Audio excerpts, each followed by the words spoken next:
Once my son is gone, you'll be going back to your parents' place, right? We'll live in this house then. My dear husband had suddenly passed away. Right after the funeral, while I was engulfed in sorrow, my husband's parents came to see me. Even though it's not much, this house is filled with memories of living with my husband. Why do I have to leave?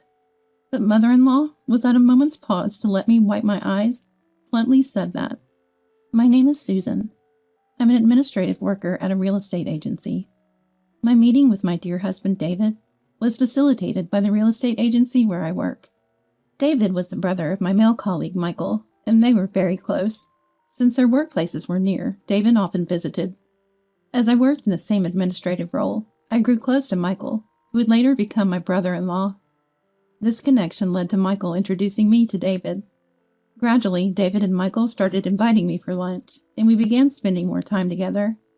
I thought of David as a cheerful, nice guy with whom I shared a lot in common, but I hadn't seen him in a romantic light.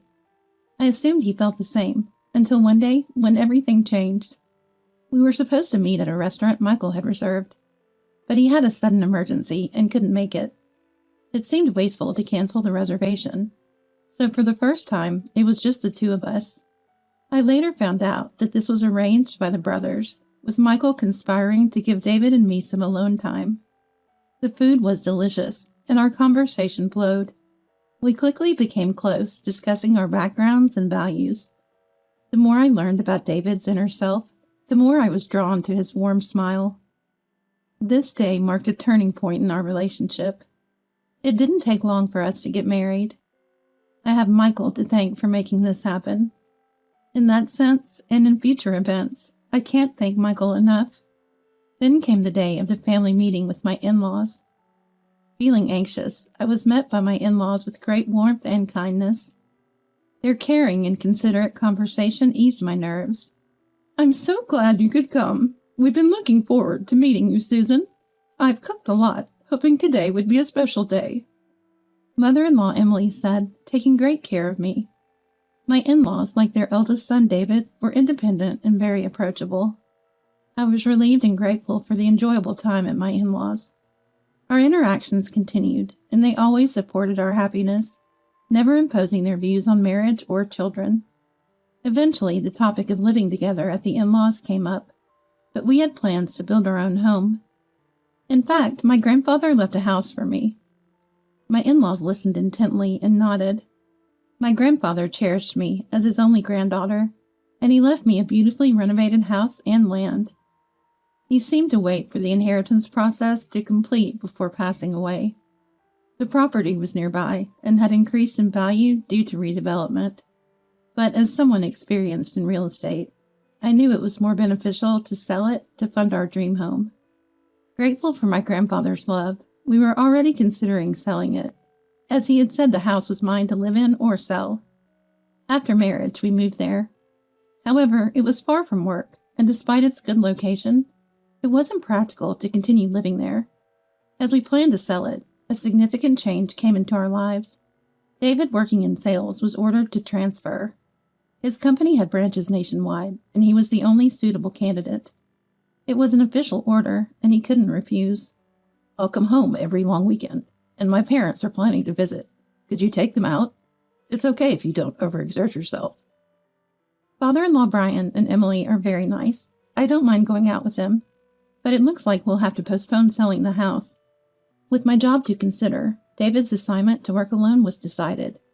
It was sudden, but I had to endure the loneliness and worry waiting for the day we could live together again. As David said, on the days off, my in-laws, especially Emily, would frequently come to visit. Emily, who had endured loneliness many times while raising young children when Brian was away on business trips, shared her experiences with me. You can still create family memories even without children. How about going out with me? Shopping might cheer you up. Let's go, Susan. Thanks to Emily, I didn't feel lonely. My weekends were even busier. However, I started to notice something troubling. Almost every day off, Emily would insist on going out. It was nice, but after a month, Emily's invitations became more forceful, regardless of my fatigue or household chores. I was hoping to rest this week. When I said that, Emily frowned as if I was being selfish. But it's fun to go out together, isn't it? Or do you dislike going out with me? No, it's not that. But you've been taking me out every week. Don't you need a break, Emily? Emily looked sad. Even as I tried to clear up the misunderstanding, Emily wouldn't listen. I agreed reluctantly, and Emily smiled, acting as if she never insisted. My suspicions about Emily's behavior grew. The places she insisted on going were increasingly expensive. Shopping at brand stores and eating at upscale restaurants, and the bills fell on me. Emily often left the store first, leaving me no choice but to pay. There was never a thank you or a promise to pay me back later. Sure, I have a house and a good salary, so savings weren't an issue. But David and I had always been frugal, so Emily's extravagance felt odd. Even when both in-laws were there, it was the same. In fact, with Brian, my financial burden only increased. I knew I had to address it, but it was hard to discuss with David. David had said, "I'll definitely come home on the long weekends." But his new office was busy, and he rarely managed to return. "Mom says you've been going out every week. Are you managing okay? Doesn't seem like there's anything to worry about." David's video call showed his tired eyes and thinner cheeks. His work fatigue was evident. Feeling guilty about bringing up the issue with Emily, I ended up being overly optimistic. "Emily's been really good to me. Take care of yourself, David. I'm fine, don't worry." While I downplayed it to David, I couldn't refuse to pay for outings with my in-laws. Their behavior escalated until one day when I said, "I can't go out today." Emily said something unexpected. "Then, can you lend me some money?" "Pay? For you?" "Just a little, really. I've already made a reservation at a restaurant. I'll take another friend instead, so could you cover what I'm short?" I wanted to refuse, but that would have made things worse. Resigned, I opened my wallet. But Emily never acted this way in front of David. "Have you thought about asking David?" When I hinted this to Emily, "That's shameful to tell David." Her response shocked me. It was clear she felt it was okay to ask me, not David. I gave up on Emily as her demands for money became routine. At least giving her some pocket money, she stopped dragging me out. I knew it was a big problem, but my attempts to communicate with Emily were exhausting. Her behavior became more bizarre. She'd show up unannounced, inspecting the inside and outside of the house, making me feel like my privacy was invaded. "Is this from your grandfather, Susan? This furniture? It's wonderful you can afford such luxury." Some furniture were antiques my grandfather liked. Emily seemed to enjoy them, admiring them as if they were her own. This is mine and David's home. I finally started to consider confiding about Emily's actions. David might be surprised, but how I wish we could find a way to deal with Emily together. Emily's actions are far from pleasant. Even as in-laws, it's an invasion of privacy. However, around the same time, the duration of David's assignment was determined. Just a little longer to bear it, and when David returns, the in-laws asking for money would likely end. A glimmer of hope sprouted in my heart. David was working hard every day, so I just needed to be patient a little longer. But as I eagerly awaited David's return, things took an unexpected turn. "What? David collapsed? And he's in the hospital?" I was stunned. The call came from a colleague at his new location, and I hurried to the hospital. Perhaps due to overwork, David suddenly suffered a heart attack. Though rushed to the hospital by ambulance, it was too late. My kind, healthy David passed away from an unforeseen attack. I couldn't grasp the reality as I faced his funeral. I don't remember much, overwhelmed by grief. Michael rushed over, taking care of most things. "I'm sorry, Michael. Even though you lost David too, you're helping so much." "It's David's funeral. Of course I should help. How about the land? Is the house ready?" We talked while cleaning up after the funeral. I nodded and said, "Everything's perfect." Then a few days after David's funeral, my in-laws came to the house. But it was clear they weren't there to console me. "It's a shame about David, but we're here for you, don't worry." Emily's face had a strangely unpleasant smile. To my astonishment, she had arranged a truck, packed to the brim with furniture, and belongings from her house. I was too shocked and confused to speak. This looked like a move. Emily and her husband were planning to move in without discussing it with me? Why were they doing this? But the answer was clear. Are you after my land? I voiced my concern amidst the confusion. Emily showed a cold smile. The land value has soared. We've been eyeing this house for a long time. In fact, Susan, it's thanks to this inheritance you married David. We allowed the marriage because you inherited it. I was overwhelmed with despair, lost for words. Emily, you mean you're moving in with me? Excuse me? What nonsense are you talking about? I asked in confusion, and Emily got angry. David's death was unexpected, but even if it hadn't happened, Emily intended to take this house. My in-laws were trying to replace me as the landowner. They assumed I'd leave the house because David was gone. Now that David is gone, you'll go back to your parents, right? It'd be sad to leave this house empty, so we'll live here. That's why I'm telling you not to worry. Emily's smile twisted in distortion. While feeling fear, I pointed out Emily's mistake. But the house is already sold. I restrained my laughter at Emily's misunderstanding, but couldn't hide my unpleasant smile. Emily, in turn, huh? Froze. Just then, a different moving company's truck arrived. Sorry, we're here to deliver to this house. A burly mover came down, speaking to us due to the confusion of another truck being present. Emily's movers also came down. Realizing something was amiss due to the arrival of the other truck, they looked bewildered. Both in-laws were flustered and incoherent. Arguing with everyone wouldn't resolve anything. Seeing my in-laws in panic, I began to regain my composure. Then I promptly gave instructions to move the truck. This house has already been sold, and the contract finalized. A new family is moving in, so you can't bring their belongings into someone else's house, right? As the movers were astonished, a luxurious car pulled up. Out came a wealthy-looking couple and their children. In fact, the land was no longer mine. They were the new owners. My in-laws were increasingly confused, unable to comprehend what was happening. Please move the truck quickly. The new occupants can't start their work. Somehow I managed to get Emily's truck moved, and the movers immediately began their work, efficiently transporting brand new furniture according to the planned procedure. Emily and her husband, unable to accept this, started to persistently pester me at the entrance. The occupants, realizing the situation, took their family back to the car and then came over to confront us. Who are you? We bought this house. Please let the truck go soon.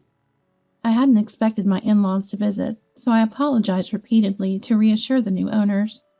But Emily and her husband didn't leave. They pushed past us and barged into the house. Of course, the house had completely changed from what they knew. None of the furniture my husband and I used was left. Emily was shocked at the sight and started to make a scene. What's this? The house is empty. The antique furniture, the lighting, I love those. What's going on? Emily was infuriated, unable to understand what was happening. The occupant finally snapped. I'll call the police. Frustrated, Brian quickly grabbed Emily and retreated. Once away from the scene, the heated Emily quieted down somewhat. First, I apologized to the occupants. There could still be future problems, they warned. So I provided them with my in-laws' names and addresses to somehow resolve the situation. Feeling a deep sense of exhaustion, I still had things to explain to my in-laws. I went back to them and calmly explained that the move had been completed just days before David's death. The plan was always to sell the house along with the land. It was the original plan, though it had been paused due to David's solo assignment. The smooth progression of the plan was due to a certain background. It was Michael who encouraged our decision. Confused by my in-laws' change, especially their demand for money, I didn't want to worry David and couldn't consult him, leading to days of despondency. Michael noticed and came to my rescue. Michael, who didn't get along with his parents, if you're in trouble, I'll help, had offered. Trusting Michael, who promised to keep it a secret for the sake of our marital harmony, I decided to confide everything. Upon hearing it, Michael was furious with his parents. Michael, David's brother and my colleague, understood their scheme well. For him, David was his only family, and he saw me, David's wife, as family too. My parents will either try to live in that house eventually, or conveniently kick both of you out to make it their own. According to Michael, both parents were pretentious and unscrupulous, especially Emily, who was selfish and malicious under her refined exterior. Hearing these intense stories about his own family from Michael, David never knew this side of his parents because they hid it from him, the heir. Anyway, to avoid losing it to them, Michael suggested we sell the land early. I agreed with Michael's suggestion and decided to proceed with the sale. Even though it was a valuable inheritance from my grandfather, I didn't want it to become an obstacle for us. Rather, because it was important, I didn't want to leave any troubles. Of course, it wasn't a decision made on my own. I had discussed it with David while he was alive and had his agreement. At that time, David learned about all his parents' actions. Though I didn't want to tell him, I couldn't complete the sale alone. But David understood why I couldn't consult him and condemned his parents' actions. I'm sorry I didn't notice. If it's okay with you, Susan, let's finish the sale before my parents make a move. It's a shame about the house inherited from grandfather-in-law. No, it's okay. If it's going to cause trouble, Grandfather would agree to let it go too. I decided to sell the land, not to protect my relationship with my in-laws, but to safeguard the future I had with David. Michael, a real estate expert, exerted his efforts in the sale, finding the ideal buyers. My task was to find a new place to move as soon as possible and act naturally to prevent my in-laws from finding out. The house, while lived in, was almost like new, so we were able to keep the price reasonable. Thus a buyer was quickly found and the sale was swiftly concluded. They were the family that had just arrived. Originally, I had planned to wait in our new home for David's return. David was pleased about the sale, so it was only regrettable he wasn't here. The movers efficiently transported the furniture. The evicted in-laws watched from a distance as the move continued smoothly. They stood dumbfounded for a while, but that couldn't last forever. The movers they had hired, angry and confused, demanded an explanation. From their perspective, the booking mistake was inconceivable. I can't believe this is happening. It's a breach of contract. They questioned my in-laws, who in their panic struggled to explain. Eventually, the household goods had to be taken back, but because of the unexpected situation, a significant surcharge was apparently billed. Emily, finally understanding the situation, clung to me, trembling. This is the wife of David's house, so it's our home too, right? The situation is odd, isn't it? She tried to persuade me with her strained excuses, but I ignored them and left with only my hand luggage. The land was already the new family's property, not mine anymore, so I had nothing to answer. David's memorial service proceeded without delay. I encountered my in-laws there, but even though they seemed like they wanted to say something about the house, they never did and eventually left surreptitiously. I had no obligation to speak to them anymore, so we barely talked. I lived my days in peace. In a new house, a small home where I was supposed to restart with David, I faced the grief of losing him. With substantial savings from the sale, the plan to build our own home vanished without David. Returning to work, I immersed myself in the few memories I had with David and slowly began to look forward to a positive future. Meanwhile, my in-laws, especially Emily, must have been accumulating unresolved grievances. I didn't want any more involvement with them, so I didn't inform them of my new residence. Unable to interact with me, Emily's frustration only grew. She had always pretended in front of David, and now couldn't turn to Michael, whom she didn't get along with. Not knowing my whereabouts added to her stress, which kept piling up until Emily lost her balance. One night, Emily committed a heinous act by pouring gasoline around the sold house. Fortunately, a passing neighbor, sensing something amiss, apprehended her before anything worse could happen. After being reported to the police and found with the old paper and a lighter, Emily was arrested for attempted arson. The new occupants, Furious upon learning she was the woman who had intruded on moving day, angrily insisted on pressing charges, contacting me as well. I apologized profusely, but it was for the terrifying experience they almost had, not for Emily's attempted arson. In the end, Emily couldn't escape legal action due to her obsession with the house. I managed to be forgiven after repeated apologies, promising such an incident would never happen again. Emily, who had grown up in luxury and always had whatever she wanted, became frustrated when she couldn't have the house. That's why, I want that house! This unfulfilled desire turned into distorted jealousy. Unable to let go of the house and land, she resorted to crime and eventually ended up in prison. Brian, who should have been her support, ended their marriage in a dispute following her arrest. So when her sentence was over, Emily had no home to return to. But that was the outcome of her own actions. Michael, lonely after losing David, said, "Susan, having you makes it bearable." Though my relationship with my in-laws was severed, I hadn't lost my entire family. For David, who I believed was watching over me from heaven, I resolved to live peacefully.